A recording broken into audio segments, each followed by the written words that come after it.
Welcome to Smellbads Gaming. We are here in World of Tanks in the Churchill 3, the Russian premium, and we are on Fjords.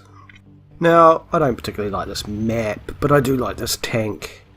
It's a great tank. A lot of people don't like it. I do. I think it's absolutely fantastic. It suits my playstyle quite a bit. So what we're going to do is we'll follow this poor old KV-1 who's struggling up the hill nearly as badly as I am, and we're going to try and get in the middle, keep our flank protected with those rocks, and see what happens, because although it's not a sniper, you can still do quite a bit of damage from range if you're given plenty of opportunity to aim. Well, that's what I find anyway. Well, look, there's the standard Churchill 1 over there. Now, I'm hoping we can get this. Oh, he was in sight and then I let him go. Oh dear. But we'll be seeing more of him soon.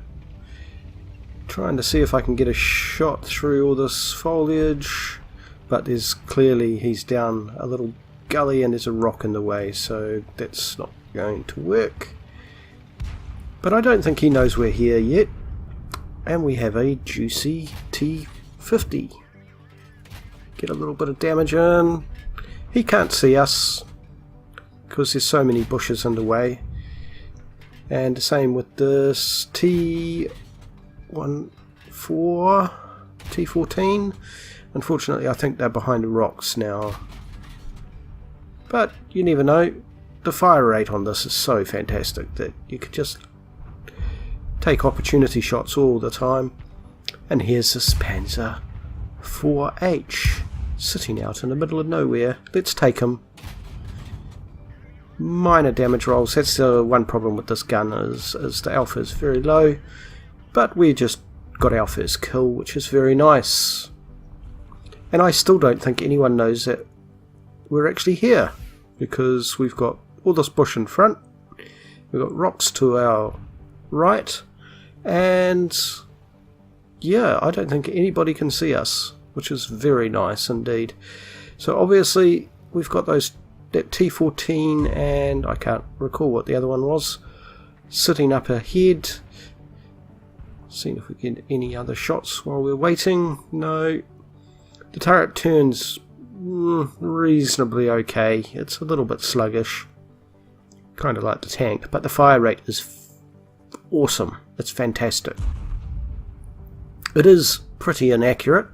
Clearly the Russians have been involved in tweaking the gun, because, you know, Russian guns inaccurate, but the fire rate makes up for that, because if you miss you can adjust, and eventually, you know, you might get 3 shots off for every larger heavies, 1 shot, and you can actually wreck them if you get a good opportunity to return fire while they're reloading. Now I'm still hoping to get this T14. It's not looking good. Not looking good at all. Poke your nose out, come on. But then that T150, no, what is it? T34 this time. And that's our second kill. Our damage output's still not been very good. We're sitting just over 300. My rule of thumb is my tank's hit points in damage plus at least 1 kill every game, unless I'm driving a Arty or a tank destroyer. Tank destroyers and Arties, I reckon, should be able to do twice their hit points in damage. As a minimum. This is as a minimum. Okay, there's a Stug, and there's the accuracy again. Let your gun aim. Smells. But we do get a little bit of damage in. They take our track, but I'm not too worried at this stage. The Stug can hurt us, as is apparent just there.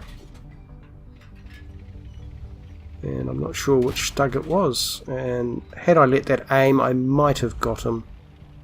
But we're going to come up here and use the shell of this tank just while we decide what to do. It gives us a little bit of protection from our very vulnerable front. The armour on this is not very good. But using the shell of a tank like this gives you a little bit of extra protection while you're trying to figure out what to do. I've angled, so even if they do get a shot off, unless they're firing HE, chances are it will bounce, and my front is protected. So I'm hoping that they're going to poke their nose out. But then this brave FV301 decides to go into boss mode and come through the valley. I'm not holding my breath, and I'm not quite sure why he is doing this, but he does get a shot off. But yeah, he can't take a stug one-on-one unless he gets a very lucky shot. So now we're sort of wondering, where to go. We're capping, but I don't think they care. They seem to be happy to hang back here. So I've been spotted, and here's my Muppet moment. I'm trying to get the gun around. I probably could have taken a shot earlier, except I just couldn't get the gun to go where I wanted it. Actually, I won't blame the gun, I'll blame me, because it was just me being my usual self and panicking a little bit. And this Stug, he clearly doesn't want to get in the way of my gun. He can hurt me, especially at this range, and unless I can angle very well, chances are he will penetrate.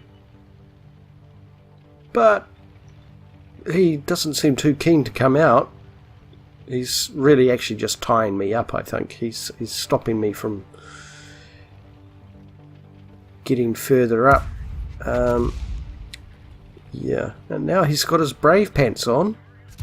And yeah, that's a good hit from him, but I've got the hit points and I've got the fire rate. As long as I'm using auto aim here because I'm panicked. When I panic, I go into auto aim. I should be able to get him. Yes. And now it's just the enemy F. Oh no, game over. We won. Quite a quick game, really. And I managed to get a second class mastery badge. Okay, that surprises me. And we've got fire for effect. And what's our team score? Wow, no, I wasn't expecting that, but okay, I'll take it. And yeah, terrible aiming, mostly on me, plus the fact that it's a Russian gun. Quite a nice little game, really.